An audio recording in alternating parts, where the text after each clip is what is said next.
Hello, everyone, and welcome to the Adafruit Show and Tell. I'm Liz. I'm going to be your host this evening. If you would like to join the stream, you can find a link on our live broadcast chat over on our Discord server. That's at adafruit.it/Discord. But first, before we hear from community folks, we're going to hear from Adafruit folks. And to kick things off, we have Scott. Hey, how are you?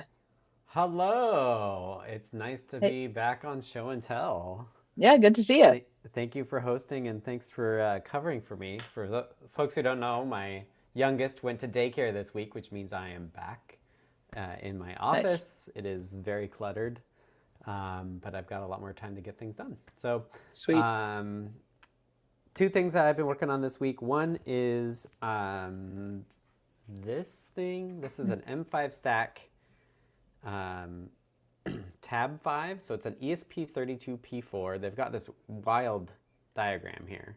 Wow. Um, but the thing is that there's basically three USB plugs that you can deal with. Oh, So this is the Espresso evaluation board, and you can see that there's three plugs here.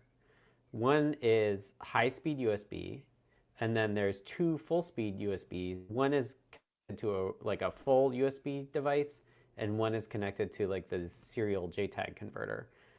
okay. And basically, the Tab 5 has the device on this plug, which means that you can't get like the Circuit Pi drive. But somebody pointed out to me some magic code that allows you to basically switch these two full speed ones, so that you can Okay. get a Circuit Pi drive on that thing. So I got that working. Um, I Very didn't get cool. the display working yet, but I'll probably give it a try tomorrow to do that.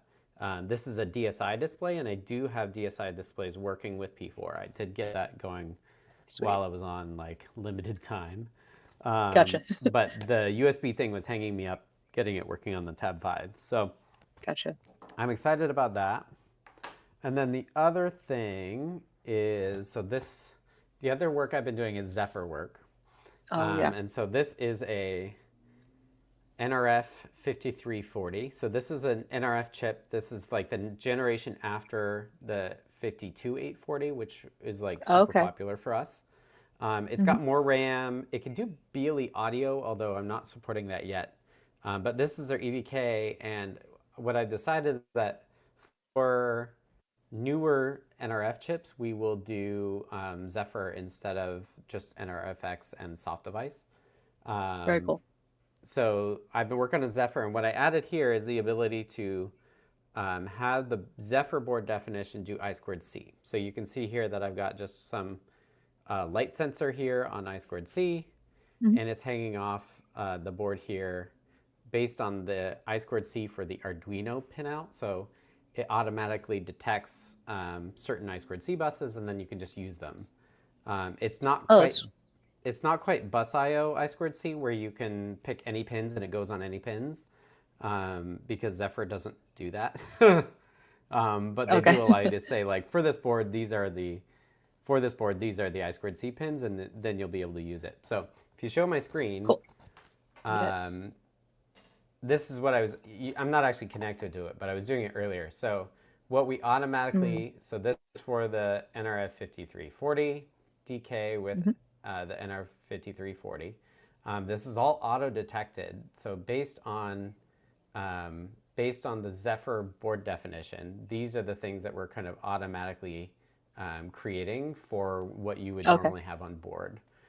So here you can see we actually have three I squared C related things. We have Arduino I squared C1, and then just plain I squared C.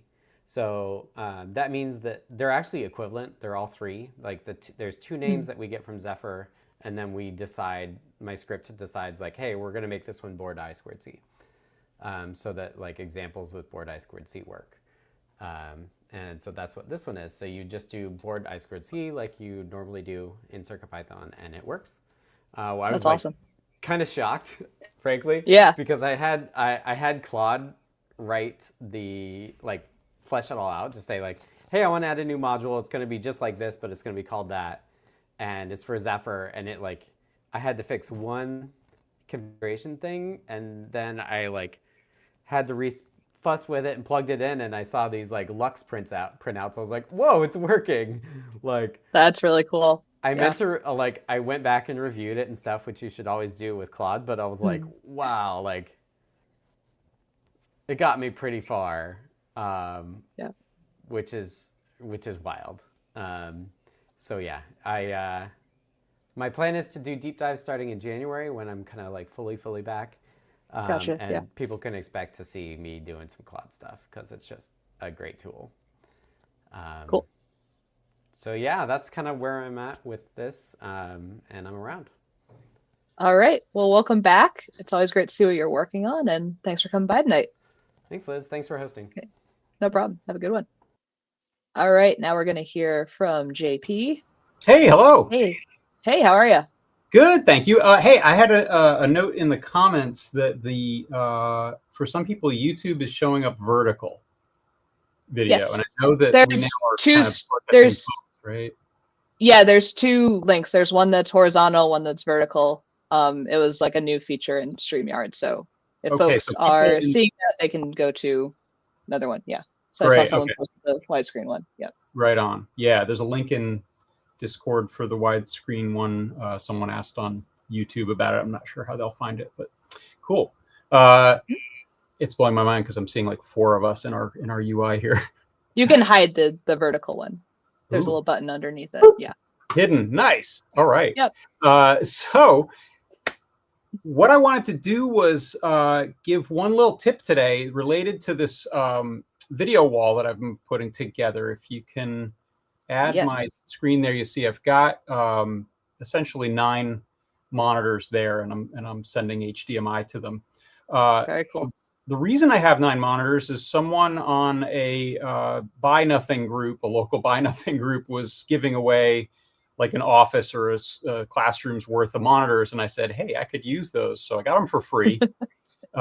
Put together some mounts and stuff so that I could build a wall out of them. But something to note, this is my tip, a lot of times these inexpensive older monitors dating back to 2010s and that era will have DVI-D, which is that white connector there.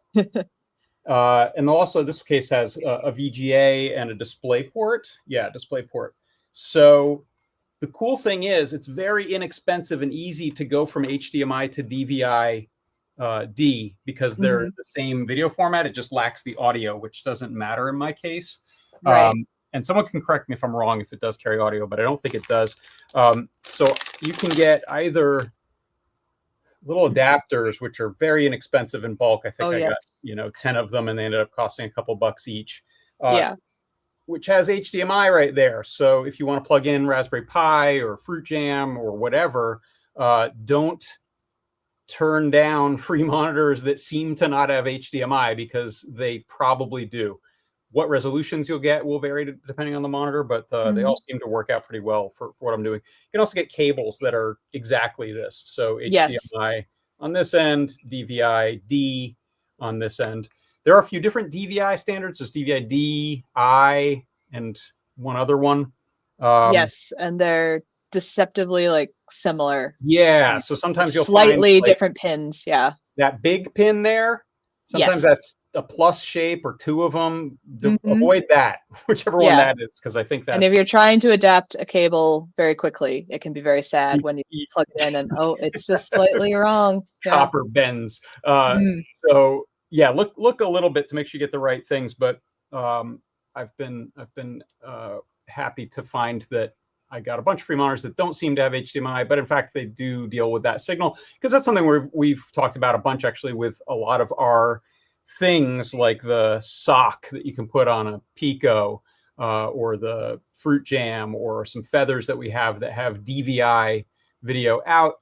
DVI is sort of the standard that matters, and HDMI or DVI-D are the sort of shape of the port on one end, and we're not actually doing a lot of the HDMI things like audio in this case. So that's my tip, and I'll be showing more about this video wall in the future, but I just wanted to share that I think I used those same Dell monitors in my former life. I recognized the back ports. It Yeah. felt very eerily You're similar. like, So I think they have some minor like touch capability. If oh, it's they the same may. model. Yeah, they may. They have a T. The letter T is in their name, so they may have Oh, an then yes. ability. I didn't even I'm know old that. friends with that monitor. Oh Best my friends gosh, with that's that funny. monitor. Yeah, I think also this one said that you can. It's for businesses, so that's probably why you ran into it, and you can administer them remotely on a Windows PC with the right software running. Apparently, you can Yes. do Yeah. updates or changes or whatever to a bunch of monitors. I'm not dealing with any of that stuff, but I was pleased that they, Good. even though these things usually have a somewhat crummy viewing angle, they mostly are color correct to each other. Yeah, that's great. And especially where you're doing a wall to have all the same ones. It's nice. Yeah. That's really cool. Yeah. It's nice. Otherwise, the one yellow one or the one dim one really stands out. But, yeah. So that's my tip. Cool. Looking forward to seeing more of these. Right on. Thanks, Liz. All right. Have a good one. All right. Now we're going to hear from folks in the community, starting off with Flying Things. Hello. Hi. How are you? Doing good. Good. So you probably, I don't know if you see me. Oh yeah, I see you. Yep. I have a tail. I made a tail. Amazing. Legs. And I switched over from CircuitPython to all Arduino. I had a few more. Needed some more upgrades that my little board, the NRF52 couldn't handle, so I switched over to ESP32 and full Arduino. Makes and I got some sound effects. If I could find my other.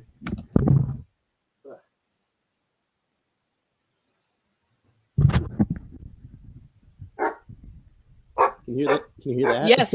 Yeah, I can. Oh, cool. So it's controlled with the cap touch pads that you have?